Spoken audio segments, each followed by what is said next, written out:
मी कुठल्याही पॉलिटिकल पार्टीच्या बाजूने इथे बोलायला नाही आलेली आहे, पण काही गोष्टींचा इतका संताप आला ना की ते बोलल्याशिवाय राहवलं जाणार नाही मला. आणि मला तुम्हाला सगळ्यांना एक गोष्ट सांगायची, आपण सगळ्यांनी मिळून आहे ना या लोकशाहीला आज हरवलंय, आपल्या संविधानाला कुठेतरी आपण धोका पोहोचवलेला आहे. आणि सगळ्यात भयंकर म्हणजे आपण जिंकून दिलंय पण भ्रष्टाचाराला जिंकून दिलंय. आणि ते कसं मी तुम्हाला सांगते. सगळ्यात महत्त्वाचं म्हणजे मी सुद्धा काल मतदान केलं होतं. तुम्ही माझ्या बोटावरची शाई बघा, ती आहे का? बोटावर शाई लावली जाते की नाही? मग स्केच पेन का वापरला गेला याचं उत्तर निवडणूक आयोगाने देणं खूप गरजेचं आहे. अनेक ठिकाणी मतदानाचे जे बॅलेट बॉक्स होते ते हँग झाले होते, तिथे मतदान पडत नव्हतं.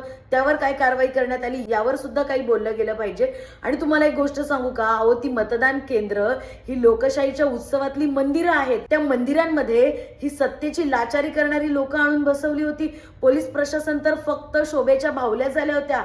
त्यांनी कुठल्याही प्रकरणांमध्ये कारवाई केली नाही. पैशांचा गोंधळ झाला, सर्रास मतदान केंद्राच्या बाहेर पैसे वाटले जात होते, तरी सुद्धा याच्यावरती कारवाई झाली नाही. आणि याहूनही मोठा कर म्हणजे राजकारणी आणि निवडणूक आयोग यांनी तर वाटोळं केलेलंच आहे, पण सगळ्यात मोठा घोळ घातला तो म्हणजे या जनता जनार्दनने.